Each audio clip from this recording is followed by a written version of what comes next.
Soy Laia Martín y para mi trabajo final de la asignatura de Desarrollos Recientes en Teoría de la Literatura he decidido elegir el tema de la representación de la danza clásica en el cine desde la perspectiva de los estudios culturales. Así que vamos a ello. Aquí os he puesto una imagen de Isadora Duncan bailando y una frase suya. Si pudiera decirte lo que se siente, no valdría la pena bailarlo. Porque es una de las pioneras en modificar la danza clásica y las restricciones que ésta supone, y se le considera una de las creadoras de la danza contemporánea. Para realizar el trabajo he decidido escoger un corpus, como ya he mencionado, de cine, en el que lo que nos interesa es la representación de la danza clásica en las películas y en las series de televisión. En primer lugar, he escogido la película ya sobradamente conocida de Billy Elliot, que narra la historia de un niño de 11 años que decide introducirse en el mundo de la danza clásica pese a la oposición de su familia, ya que en ella encuentra un modo de expresión y una forma particular de lucha. Por ello es una película que muestra esa pasión por el arte, esa posibilidad que te da de expresarte, y al mismo tiempo rompe un poco con las expectativas sociales, tal y como pone en la diapositiva, ya que el hecho de que un niño decida dedicarse a la danza clásica es algo rompedor. En segundo lugar, he escogido la película Black Swan, ya también muy conocida,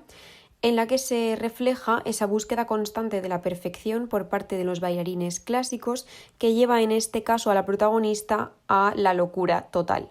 en la que termina confundiendo su identidad con la del personaje que representa. De esta manera se muestra la competitividad del mundo de la danza clásica, así como la obsesión que puede generar el arte. Tiny Pretty Thing es una serie de televisión basada en una novela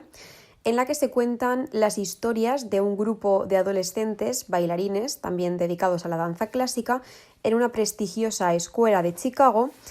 y en ella se reflejan temas como la sexualidad, la obsesión, la búsqueda por la perfección, la competitividad, y de nuevo está sumido en un ambiente dramático.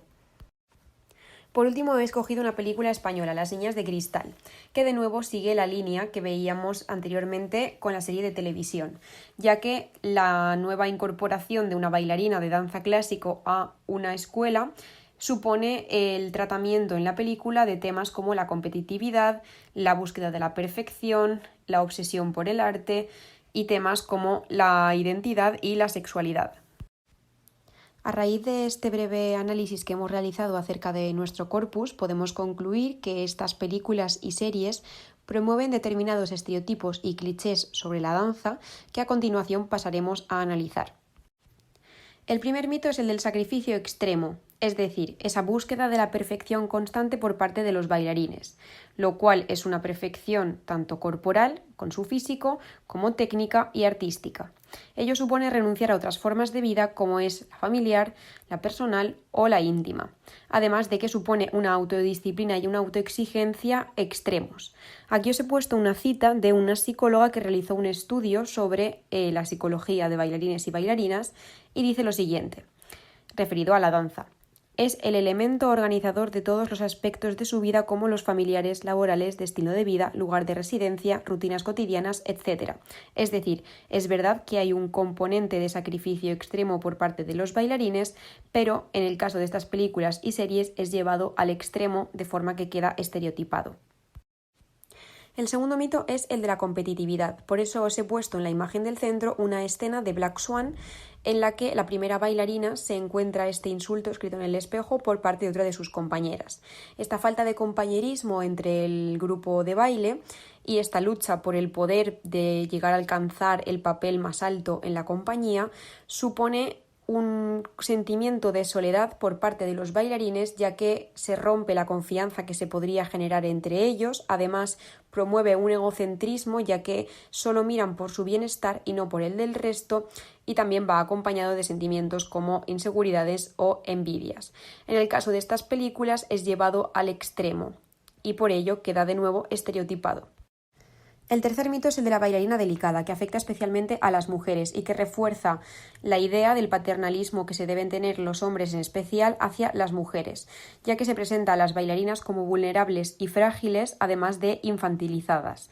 Por ello, en las películas y series se suele representar una fragilidad no solo física, a pesar de que no sea la realidad de los bailarines, sino también mental. Por ello, en Black Swan podemos ver cómo la protagonista termina obsesionándose con su papel hasta confundir su identidad, o como en la serie y en la película de Las Niñas de Cristal, el suicidio es una vía de escape a esa realidad que no pueden aguantar. El siguiente mito es el de la lucha por la perfección, al que ya hemos aludido en otros puntos, pero en el que vamos a profundizar todavía más. Los protagonistas siempre buscan una excelencia técnica y artística imposible, lo cual los lleva a pensar en una idea del arte como inalcanzable y elitista, es decir, llegan a considerar que el arte que ellos realizan es tan solo realizable por unos pocos seres capacitados para ello. Este mito sería consecuencia de los anteriores, como una forma de responder a esa presión constante a la que están sometidos los bailarines. De esta forma, las drogas o el suicidio serían un modo de evasión de la realidad, así como los TCA o las lesiones serían una consecuencia de esa presión constante que llevaría a los bailarines a la autodestrucción. Por último, tenemos el mito de la sexualidad y el romance, que de nuevo afecta especialmente a las mujeres. En este sentido, en las películas y en las series se retrata un descubrimiento de la sexualidad por parte de mujeres vírgenes. También se refleja la sexualidad como algo negativo, es decir, promueven la visión del sexo como algo negativo al presentarlo como una pasión incontrolable, y al mismo tiempo promueven un tipo de relación romántica idealizada, así como de la idea de la pureza en la mujer. Todos ellos se considerarían estereotipos porque son ideas prefijadas que se tienen acerca de los bailarines y también de la danza clásica. Por ello, cabe preguntarnos cómo podemos entender realmente la danza clásica desde los estudios culturales y cómo podemos analizar estas películas desde esta visión. Para ello, primero haremos una presentación de las principales ideas de los estudios culturales, como es, por ejemplo, que estudian la relación entre el poder y la cultura. También la cultura desde su contexto, es decir, de una forma externa y no interna, además de cuestionar al canon, de utilizar un enfoque interdisciplinario y de tener un carácter comprometido y público, ya que entienden que la cultura es un retrato de las fuerzas hegemónicas del poder de la sociedad real. Algunas de las ideas que presenta Terry Eagleton, uno de los máximos referentes en los estudios culturales, es que la cultura desempeña un papel crucial en la formación de la conciencia política y en la reproducción de las estructuras de dominación existentes. Para él, la cultura es un terreno de lucha y resistencia donde se disputan valores, ideologías y visiones del mundo. Puesto que la cultura es un producto de la sociedad en la que se inscribe, puede ser utilizada de dos formas. La primera para reproducir las estructuras hegemónicas de poder y la segunda para subvertirlas y resistir frente a ellas. Esto sería el uso que los estudios culturales promueven de la cultura, es decir, cierto compromiso y crítica hacia las estructuras del poder dominantes. Si tenemos en cuenta estas ideas que los estudios culturales promueven y las aplicamos al estudio de la danza clásica, podemos observar cómo éstas promueven la ideología dominante del patriarcado. A este respecto, Ford escribe: la cultura occidental atribuye la danza a la mujer por su cercanía con el cuerpo y el silencio, por ser una manifestación subjetiva, artística, improductiva y propia para débiles. En algunas danzas, las relaciones hombres-mujeres son manifestaciones didácticas de las relaciones de poder, es decir, nos enseñan cómo debemos comportarnos. En este aspecto, las mujeres representan los grupos humanos y las clases sometidas. Los roles, movimientos, vestuario, cuerpo de las mujeres en la danza clásica, como ejemplo, son una expresión de este sometimiento. En este sentido, os he puesto un fragmento de un ballet donde Giselle está siendo perseguida por un amante y intenta rechazarlo continuamente.